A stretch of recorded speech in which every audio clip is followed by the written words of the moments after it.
2026 is shaping up to be a big election year, and Shelby County Republican Party Chair Worth Morgan, you can kind of lead us on this topic about presenting a school board primary. So tell us a little bit about what you all proposed and voted on yesterday. Yeah, so Thursday, May 1st, the Shelby County Republican Party, our county executive committee, we got together and we, authorized by the state, had a vote as to whether partisan elections should take place for local school board races. And the vote was near unanimous, I think 15 in favor, 1 abstention.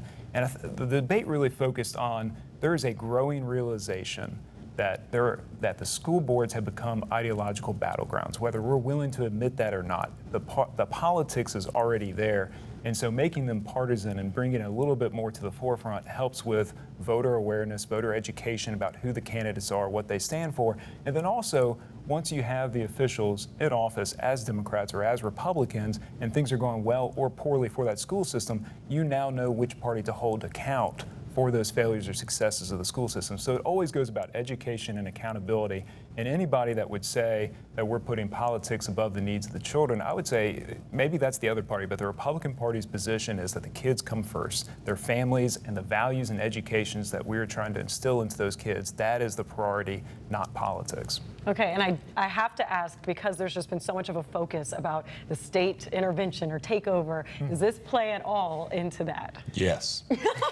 My only comment, of course it does. Yeah, one came after the other. The state has always got different bills from different years. This is something that has been hanging out there for a couple years of whether school boards would be partisan, well before the firing of Fagans, which then triggered a conversation about the state takeover locally. But it all wraps together. You're not wrong. Right. We weren't going to take much time on this, but I got to say this very quick. It's a part of a bigger picture. This is the last stronghold in the state. Memphis is the last Democratic stronghold. The big picture is how can the Republican Party in Shelby County make a big comeback and take on more seats and make this area more susceptible to the state agenda that comes out of Nashville. We got to push back on it. Okay, I do have to do a hard turn. Yeah, go here. ahead. Okay, because we promised the people xAI, more back and forth. Last Friday, we finally saw the representatives from xAI come in front of the people. This is from the rally at the Shelby County Health Department. This was on Wednesday,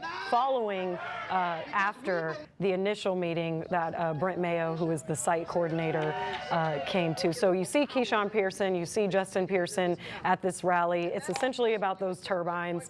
There are temporary permits for 15 turbines used at xAI, but right now they're using about 35, and the 15 are in current review process for being used permanently. Excuse me, obviously the concerns are around polluting, but this fight seems to be far from over. People keep coming out, but do they have a fight? So Otis, I'll let you start. Yeah, I think this is an example of the lack of trust that people in the community have with this project. It was hastily thrust upon us last year, and so that's one thing. And it's primarily the people in zip code 38109, and they have been dumped on for years. And so they are the ones mostly who are complaining about this and bringing up the specter that this is nothing more than environmental racism. And there's just a lot of lack of trust here. And until the powers that be, including the people at xAI, try to rebuild that trust, I don't think this is going to change anytime soon. And we've never seen a supercomputer before. It's the first of its kind. Worth, is there really even a limit to what Elon Musk can do? Well, I'd go back a little further. When you talk about the people that are opposing this, it's some people that are opposing this. I think this would be terrible for Memphis and Shelby County if they were successful in stopping xAI from coming here. The benefit far outweighs the risk. There is a lot of fear, but I feel like that fear is being exploited, and there are people that are being misled on the kind of the science of this issue and what's really at stake. xAI moved fast because they came into an industrial park where they were properly zoned for it. There was a building that was already there. They didn't ask for any public incentive, so we didn't have to slow down and go through that process. They were ready to go and invest billions of dollars in Memphis, where they'll be paying tens of millions of dollars every year in property tax. They'll also have jobs here. They'll also be investing in supply chain purchases as well as services. And those revenues they collect from all over the world, and they're depositing them in Memphis in those forms. This is great for the community. And I know there's fear and I know there's mistrust, and we have to listen to that. But ultimately, the leaders have to make a wise and fair decision, which I think is xAI has come in here. I think they've done it right.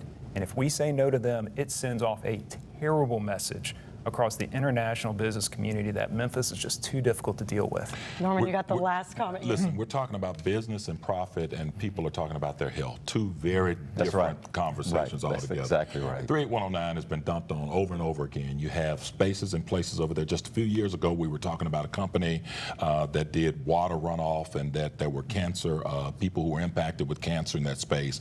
We didn't bring it about the right way by having community conversations beforehand. We did not come forth with the number of turbines that were going to be there, and we continue to talk about economic profit and gain. You would not want this in your community. You would not live near it. If you were choosing a home today and there were a $500,000 home in that space, you would not choose it. You would not live there. I wouldn't live there.